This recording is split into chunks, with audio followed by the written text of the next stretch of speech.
Nintendo 64 for many is a beloved console that, while might have not been Nintendo's most successful in terms of sales, has had a lasting impact on those that grew up with it. The Nintendo 64 was the starting point for many adored franchises like Super Smash Bros., Paper Mario, and the first time that Mario and Link would go 3D.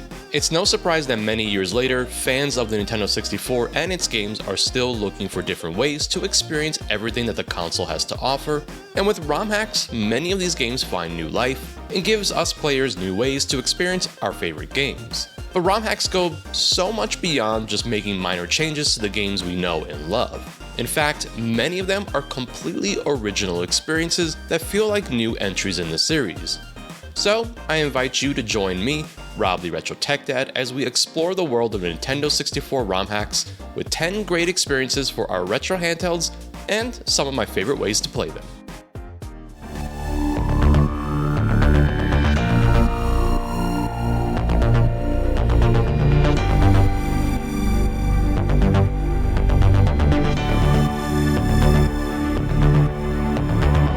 So before we begin, let's quickly go through a typical patching process. I have found the easiest way to patch your game files is to simply use the web patcher available at hack64.net, which I will have linked down in the description for easy access. The online patcher supports all of the common patch file formats like BPS, PPF, and XDelta, and for me personally has been one of the easiest and most effective ways to get your games going with the ROM hacks. I'll go ahead and use Legend of Banjo Kazooie, the Jiggies of Time as an example for this process. For every ROM hack in this video, I will have direct links to the respective page so that you can easily get to the game and download a patch file as needed. So for Jiggies of Time, I am here on the romhacking.net website, and here you will get information about the ROM hack itself. Now there are some things worth paying attention to, which includes the game ROM that you will need to supply for this patch so that it works properly. You can see this information under the ROM ISO information, and this was tested specifically with the no intro Banjo Kazooie ROM using the US version. Alright, I'll now go ahead and download the patch file by clicking on download under the links. Once you've downloaded the file, you should end up with a file using the XDelta extension. Now depending on the ROM hack, there could be a different file extension such as IPS, BPS, and other types, but using the online patcher, that part doesn't really matter all too much.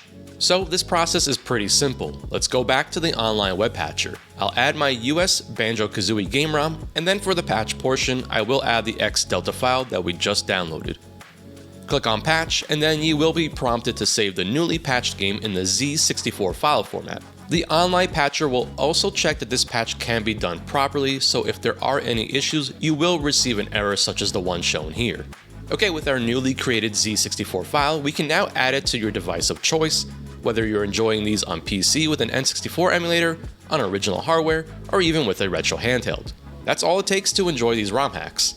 Finally, I just wanted to mention quickly that you will notice the handhelds I've chosen to play all these Nintendo 64 ROM hacks share some similarities. Namely, they all have a 4:3 aspect ratio display, which I do think is best suited for the Nintendo 64. Not only that, but given that the Nintendo 64 has a pretty unique controller setup, it does need a certain amount of inputs to realistically handle a lot of the games, and in particular, I was looking for devices that could handle the C input from the controller and map it to that second analog stick. I will have a range of devices here from my collection, which I think is nice as we can show the range of handhelds that we can enjoy these ROM hacks on, and so more viewers can get in on the fun. Also, most of the games featured here will work on original hardware using something like an EverDrive or something similar. But I will let you know throughout the video on screen which ones do. So without further ado, let's talk about some awesome ROM hacks. We'll start this one out with a bang, and since we were just talking about it, we might as well make it our first game. Legend of Banjo Kazooie, the Jiggies of Time is, as the name suggests, a mashup between the Legend of Zelda and our lovable bird-bear duo, Banjo and Kazooie.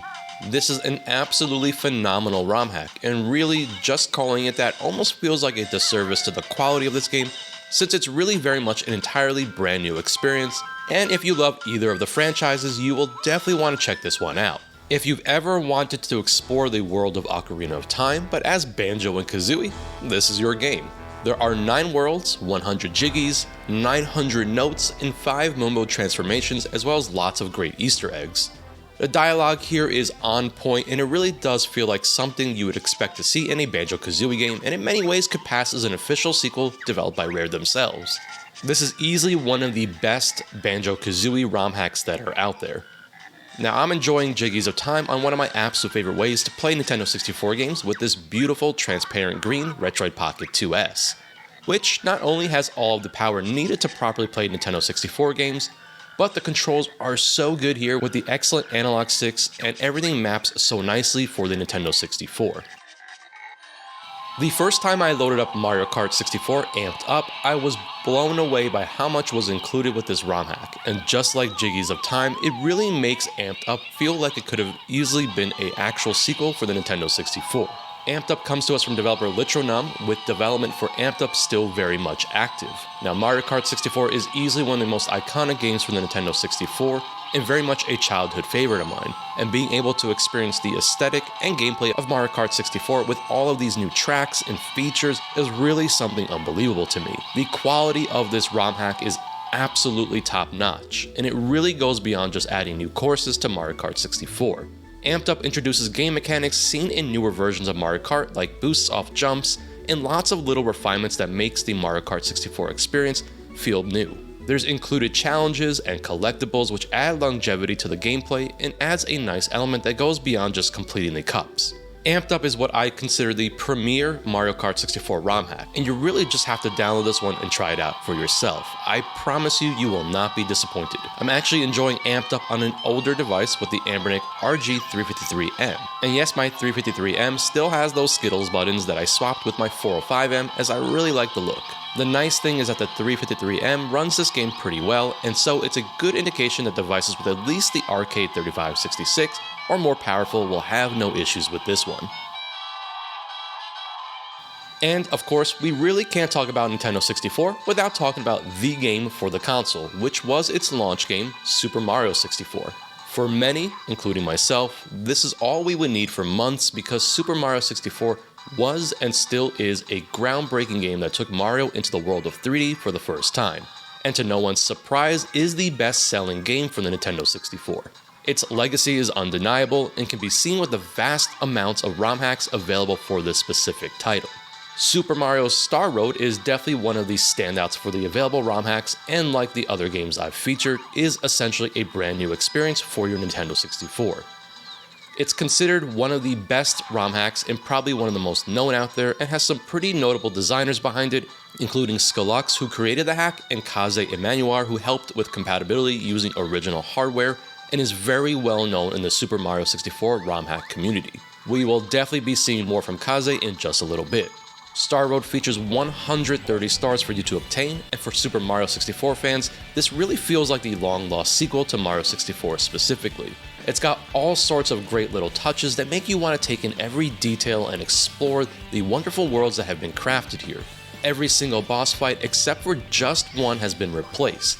There are tons of new textures, music, and just about everything from the original Mario 64 has been replaced. One of the big things for me about Star Road is that while it can be slightly more difficult than Mario 64, it does have a very solid balance when it comes to that, and I think from a game design perspective is a very important thing to consider. I've been enjoying Star Road on another great metal handheld from Anbernic with the RG45M, and specifically using the Gamma OS custom firmware, which I do have a few videos on. This is another great way to play Nintendo 64, and while I do prefer the analog sticks on the Retroid Pocket 2S, I definitely like having the larger screen here with the 405M, and it's one sleek looking handheld with plenty of power to enjoy this game and really any other Nintendo 64 game. Most importantly, it has enough inputs to handle Nintendo 64 games, and so the platform does really well here overall. I'm going to admit that I am not the biggest fan of Super Smash Bros., and while I've played through every game in the franchise, my reasoning mostly has to do with my own skills in the game, and that's just another way of me saying that I am absolutely terrible at the games. Super Smash Bros. Got its start on the Nintendo 64, and when compared to the newer games in the series, it's definitely the lightest in terms of content and features. But that all changes with Smash Remix, which adds 18 new characters to the game while still retaining the original 12. There's some pretty cool characters that have been added here, including Dr. Mario, Wario, Sonic, and Banjo and Kazooie. One of the key things about these added characters is that they were designed with tournament play in mind, and so they have been thoughtfully balanced to hold up against the original 12 characters. But Smash Remix goes way beyond just adding new characters for play, and there are a ton of new stages that have been added, including stages from other Smash games like Melee, Brawl, and Ultimate, and then there are as many original design stages here which really take Smash Bros. To a new level. But Remix doesn't stop there, and it adds new modes and features, including a Remix one-player mode that allows you to take on the Remix characters and bosses. There's a lot of content here to enjoy and explore, and I think for any Smash Bros. Fan, it's worth checking out.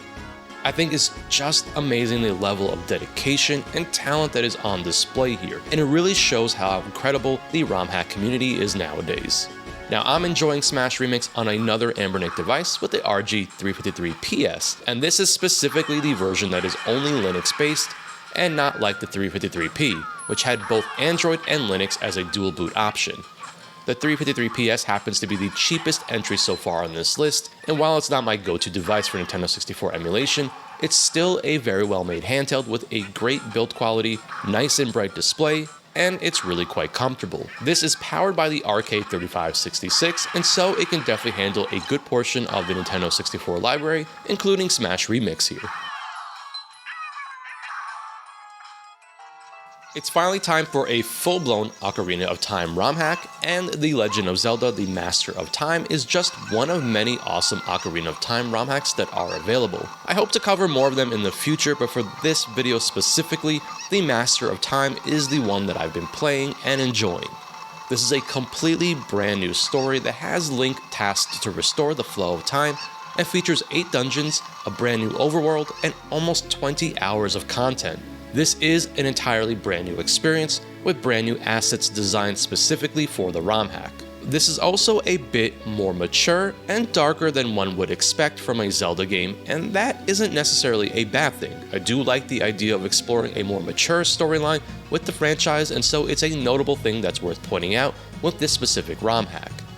Another important thing to note is that this game is known for having a pretty bad ending, and so for some, it was enough to turn them away from the experience, but like many things in life, I say it's best to judge that for yourself, and there is still plenty to enjoy here. The nice thing is that we have lots of great ROM hacks for Ocarina of Time, and I gotta be honest, I might be saving some of the best ones for another video. The Powkiddy RK2023 is the device of choice for this game, and this was a handheld that surprised me back when I covered it last year. It's a cheap device that can handle a decent portion of the Nintendo 64 library. It's nice and compact, and the screen here is some of the brightest that I've seen in a handheld, especially at its price point. Plus, it has all the necessary inputs to handle Nintendo 64 properly, and so the RK2023 is a pretty solid handheld overall, and has remained a consistent favorite of mine as a solid budget option.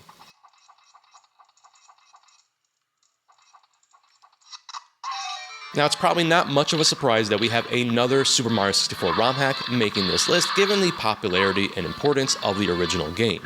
Now, a lot of the games on this list are really very new experiences in the sense that they have reworked or added so much to the original games that they are essentially new games. Instead, with Shotgun Mario 64, what we have here is the original Super Mario 64, but now Mario is equipped with a shotgun. It's a pretty ridiculous premise, of course, for a character like Mario, but I have to tell you, this is an absolute blast to play through. First of all, I love going through the world of Mario 64 with a twist that makes revisiting a game that at this point I know perfectly by memory, and so having played it nearly every year since its release in 1996. The ROM hack is actually a lot more impressive than it might seem, as the creator, Dan GPTV, introduced brand new shotgun mechanics that include a special aiming and camera option, a jump boost using the shotgun, and of course just all the cool and interesting interactions that now take place because of the introduction of the shotgun. I couldn't help but start to crack up as I ran up to the top of Bob-omb Battlefield to encounter King Bob-omb for the millionth time, and as he gave me his usual speech, I then proceeded to blast him right off his hilltop. The hilarious and possibly unintentional interactions that can now take place with just this one simple change and addition really makes you want to explore the world of Mario 64 and see what's possible. Definitely don't dismiss this one, as it's a lot of fun, and yes, it definitely makes the game a lot easier for certain segments, but it's just a good way to put a smile on your face after a long or rough day.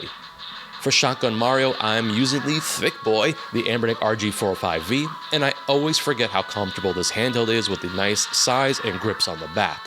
This one is powered by the Unisoc T618, which is similar to the 45M and has plenty of power for this ROM hack and pretty much all of the other ones that will be featured here in this video. This next ROM hack blew me away. Elise was designed for the Dream-themed level competition on romhacking.com, and while it's one of the shorter experiences on this list, it's so well worth playing through. It doesn't quite have the full level of polish since it was created for a competition, but you have to take a second glance at it to notice that this is actually a Super Mario 64 ROM hack. The game starts out with you playing as Elise, who wishes that she can stay eternally asleep.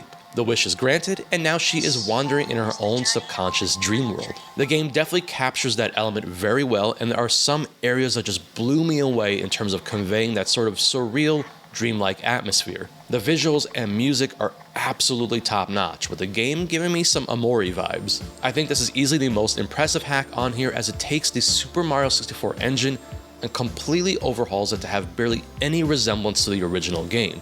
Given that this was created for a competition, it does have some weird Mario 64 elements left over, like Mario's footstep sound, but overall, not a huge deal to me. You really have to try this one out for something truly different than the typical ROM hack. I am enjoying Elise here on a vertical fan favorite with the Anbernic RG353V, which offers dual boot support. I actually have Game OS on this device, which, as I mentioned, I've done a few videos covering that custom firmware, and it really does make the Android experience really great for this device. The RG353V also has a cheaper VS version, which is just Linux-based. The RG353 has the RK3566, like a few others in this list, and can handle a good portion of the Nintendo 64 library. So if you're looking for a bit more compact, vertical handheld compared to the 405V, and with the power to handle the Nintendo 64 library, the RG353 is not a bad option at all. So we've covered a few different games when talking about ROM hacks, but there's another great franchise that got its start on the Nintendo 64, with that game being Paper Mario. And since the release of Paper Mario, we have seen all sorts of sequels and entries, but to this day, many consider the original to be one of the best in the franchise. There just so happens to be a pretty dedicated fanbase behind the game, and of course that means we have some pretty cool ROM hacks for this title. One of those ROM hacks, Paper Mario the Black Pit, takes some influences from the GameCube Paper Mario, the 1000-Year Door, notably the Pit of 100 Trials, but in this ROM hack, Paper Mario turns into a roguelike game based around that aspect of 1000-Year Door. Basically, Mario falls into the Pit of 100 Trials and finds out that he's not the only person stuck down there, and is tasked with helping the others escape by completing all 100 floors. The Black Pit offers multiple modes, but starts you out with the Classic Pit and the Roguelike Pit, which present different challenges and ways to approach them. As you progress through each floor, you have enemies of various difficulties that you must take on using the classic Paper Mario turn-based combat system, and so you still retain the fun gameplay that Paper Mario is known for. This is one truly addictive game, and the premise will have you coming back to focus on ways to reach further into the pit until you finally get to that 100th floor. I could easily spend an entire video just dedicated to this ROM hack, and it's really one of the best here, and probably the best based on Paper Mario, that takes a beloved and familiar game, but makes it feel so fresh and different that you have no choice but to play it. For this, I am using an old favorite of mine, the Retroid Pocket 2 Plus. Gets a moment to shine a little for this video, and despite its age now, the 2 Plus is actually a pretty awesome little handheld that has a good amount of power for Nintendo 64 emulation. It's more powerful than some of the RK3566 based handhelds that I've featured, like the RK2023, and so if you have this old but still great handheld, give it some love and try out Paper Mario the Black Pit on it. Ironically, the analog slider wasn't my favorite thing about the 2 Plus, but I found it to be perfect for mapping the Nintendo 64's camera controls.